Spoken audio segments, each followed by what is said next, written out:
Si comes tienes que lavar tu plato, Firulais. Anda, enjuágalo bien. No me gruñas. A ver, con la esponja eso. Y enjuaga bien que luego deja todo jabonoso. Eso así, muy bien, aunque de malas. Welcome to the motherfucking lady. We're covering today's top boxing news. And now it's time for another installment of what has fast become the most popular segment here on the channel, Ring IQ Hate Mail. My previous video detailing Claressa Shields' fight purse, what she declared to the Georgia State Athletic Commission, a meager $500,000, which is a lot less than they said she was getting per fight. They said $2 million.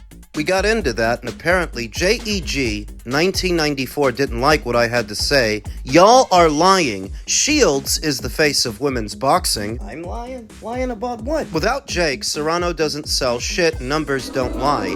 Google is your best friend, but the face of European women's boxing is Katie Taylor. You notice how they try to do that a lot now? Ever since the United States fell off as the mecca of boxing, the hub for world boxing, they try to compartmentalize who the face of boxing is because they don't want to acknowledge that most of the time, it's not the Americans. Not for the men, not for the women. So, they try to turn it into a regional thing when the face of boxing is and always has been the fighter that generates the most and makes the most, draws the most eyeballs to the sport. Whoever that is and wherever they're from, they are the face. Because it's not a regional thing. It's a numbers game. And in the realm of numbers and drawing the most eyes to the sport, the biggest metrics, that would have to be Katie and Amanda, as they have both jointly drawn more eyes to boxing than any Claressa Shields fight. That is a categorical fact. But JEG continued, Claressa sells more than Serrano, buddy. Without Jake Paul, she was getting paid way less than Shields. And without Taylor and Jake, she has never sold out her tickets. Please tell me the highest gate without Jake Paul and Taylor's influence. I'll wait. Why would I exclude both her opponent and the biggest fight that she ever fought in for the most money?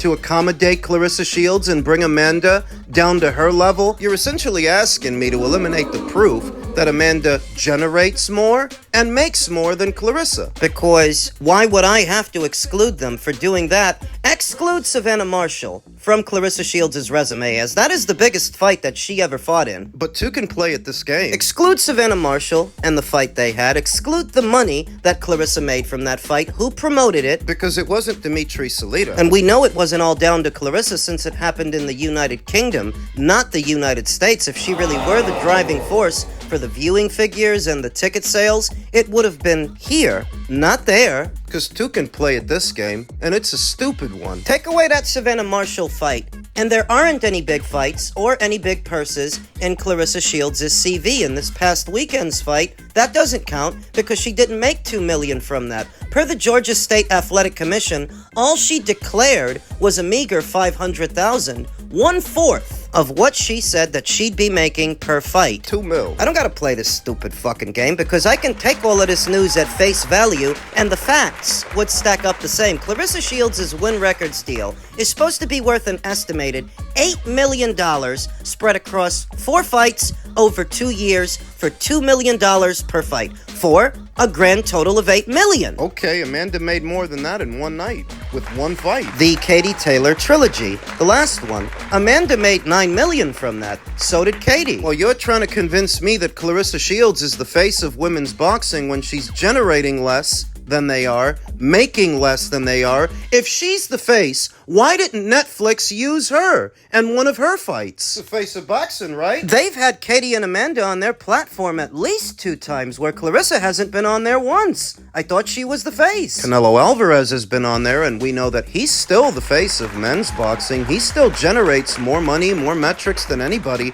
and he's fought on Netflix. So is Katie, so is Amanda, but where's Claressa? Somewhere in Atlanta, Georgia, lying about a purse. But JEG 1994 continued. Explain, please. Give me Amanda's biggest gate taking the white people out of the equation. Why would I have to take white people out of the equation? That sort of gives it away what this is really about for this fucking loser. Jake and Katie Taylor get the credit, not her, because she doesn't sell. Oh, really? So what if I take the white people out of the equation for Claressa? Take away Caucasian Savannah Marshall, because that was her biggest fight. It was with a white woman. Take away Kay Scotch, too. That was a white woman also. Take away Dmitry Salita as her promoter the way you want me to take away Jake Paul as Amanda's promoter. Dmitry Salita's not a black man, not a brown man. He's a white one. We'll take him away. And while you're at it, take away those Zeus Network baddies and take away Orlando Brown and Ray J, because we all know they were the driving force for a lot of those ticket sales, not Clarissa. What are you left with? What do you got?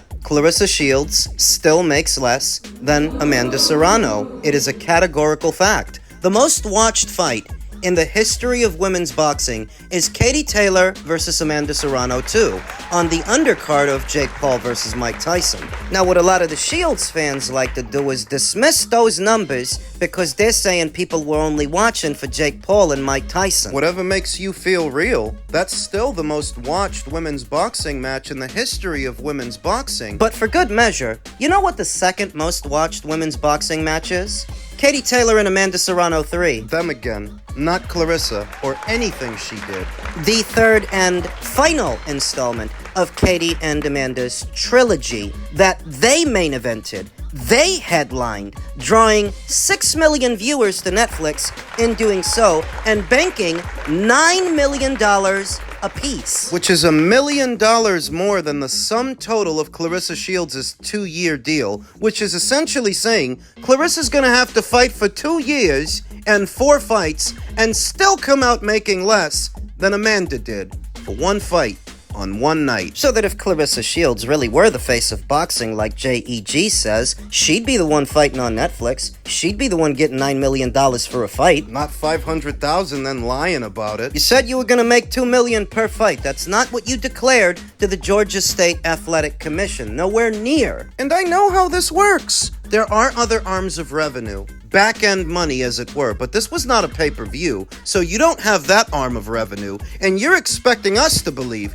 that you made an additional $1.5 million from t-shirts, hot dogs, and popcorn. Yeah, fucking right. Patches on the trunks and insignias in the ring? I don't think so, because if you had it like that, well, you'd be the one fighting on Netflix. But you're not. You're the one sharing an event with washed-up celebrities and uber-famous people to try to generate some business. That's who Clarissa is. That's what she's doing. She's small potatoes compared to Katie and Amanda. And really, she's just lucky that they are both set to bow out from the sport this year so she can stop living in their shadow. Maybe she can go on to become the face of women's boxing after they're gone, because while they're here, she's not. And that is a categorical fact. Men's bantam and super bantamweight news, what I thought was a dead subject. Naoya Inoue versus Jesse Rodriguez mega fight booked for £352 million stadium as record-eyed. Organizers are hatching plans for Inoue versus Jesse Rodriguez to meet in a highly anticipated bout at a stunning stadium in Fukuoka, Japan. The Mizuho PayPay Dome in Fukuoka, home of the baseball team SoftBank Hawks, has been tentatively booked to host the super fight in February of next year. That is according to Japanese publication Ranspo, which also reports that the iconic Tokyo Dome remains in play should the bout be pushed back to March. The £352 million Mizuho PayPay Dome is one of Japan's most impressive venues and comes complete with a retractable roof and multiple LED screens wrapping right around the outfield. It would mark the first time the dome has been used for boxing, and while it traditionally seats 40,000 people, its large open field means it can squeeze even more in around the ring.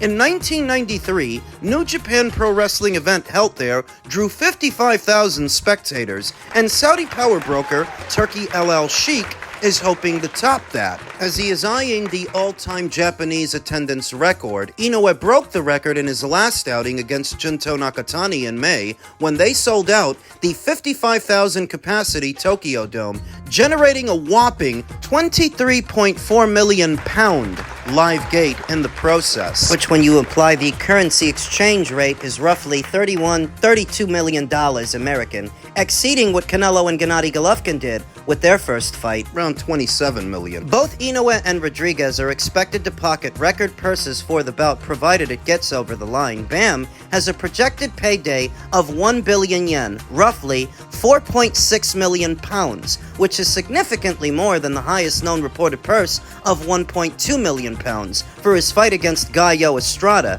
As the A-side, Inoue will reportedly receive around 5 billion yen, roughly 23 million pounds. Riyadh Season have already made an offer for the fight.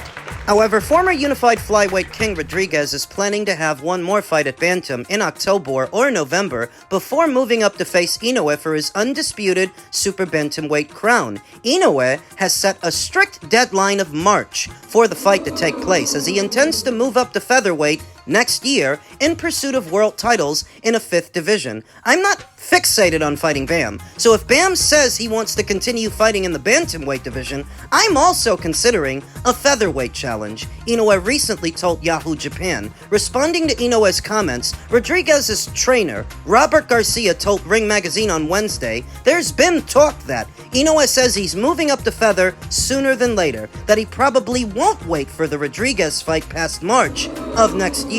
We're okay with that, but nobody's told me that. Nobody from Inoue's team has approached me saying, 'Look, Robert, this is what Inoue wants. He wants to know if you guys are interested in the fight. Yeah, we're interested in the fight, but I'm not trying to change the date. I would love for Bam to get one fight at 118. One more, which is said to be a unification match against WBO champion Chispa Medina. And this is going to sound familiar. I don't think Robert and I don't think Bam are committed to the Inoue fight, but perhaps the saving grace is Inoue doesn't need Bam for it to be a big fight. At this point, he's a megastar over there. He can fight a tuna sandwich and draw 55,000 people. If Bam does end up fighting in either October or November, that would leave him just enough time to maybe return to action in March, but it's cutting it very close, and that's provided that he doesn't incur any injuries in the Chispa Medina fight.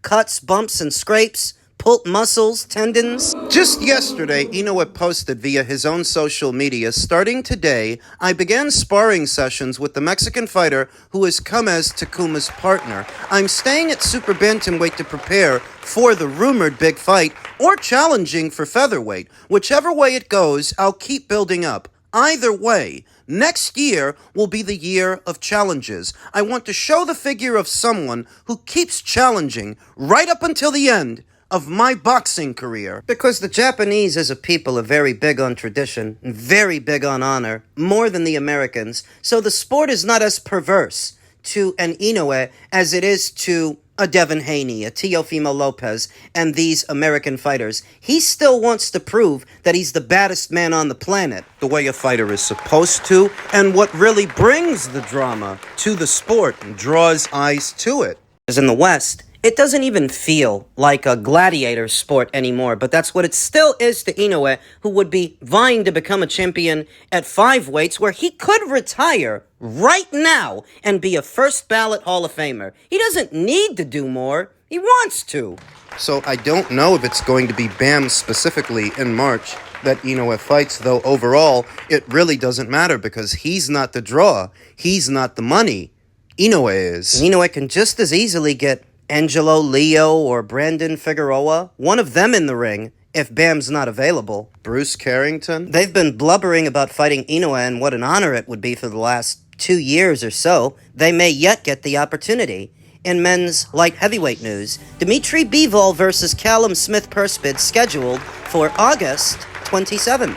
The two sides were given until Thursday to strike a deal for their mandated WBO light heavyweight title fight. Bivol, the reigning champion, was ordered July 6th to fight Smith the interim champion, although they were granted extensions, a deal is still not in place, which forced the WBO to schedule a purse bid for August 27th. Gustavo Olivieri, president of the WBO, announced the news on Friday on X. The purse bid is set to take place at the WBO's headquarters in San Juan, Puerto Rico. According to promoter Eddie Hearn, Bivol, who gave up his WBC light heavyweight title in April of last year, might opt to drop his WBO title in order to pursue a rubber match with former undisputed champion rival Artur Beterbiev. Russia's Beterbiev beat Bivol by majority decision in October of 2024 to become the fully unified light heavyweight champion. Bivol avenged that loss in their immediate rematch, which he won by majority decision in February of last year.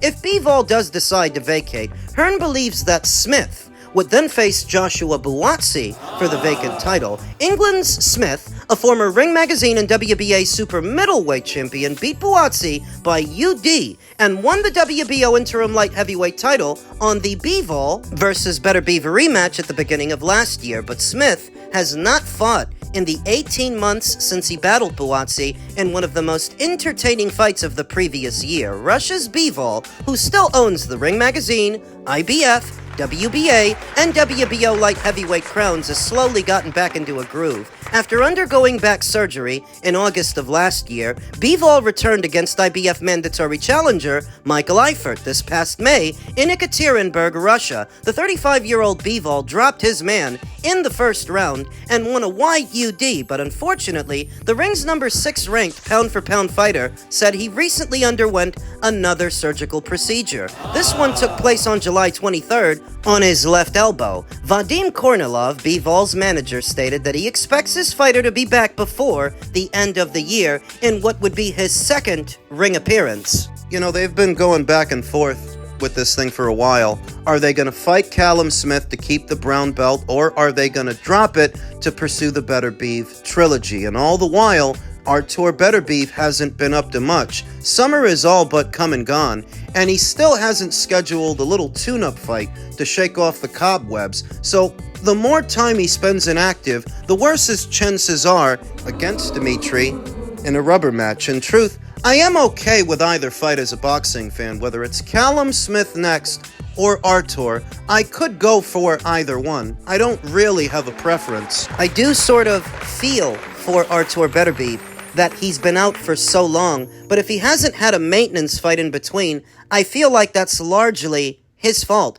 And something similar applies to Callum Smith, who's also been out a while. He was supposed to fight David Morrell earlier this year in defense of his WBO interim title, but he pulled out injured. Now on the cusp of challenging Dmitry Bivol for most of the marbles in the light heavyweight division, it's keeping him out even longer. So essentially, Dmitry's gonna end up fighting an inactive fighter, one way or another, whether it's Callum Smith and his inactivity, or Artur. All the while, David Benavidez, who has since moved up to the cruiserweight division and won 2 alphabet titles up there, he's still in possession of the WBC title that he got last year, and you don't see the WBC bogging him down with any mandatories. Because guess who they have installed as their number 1 contender?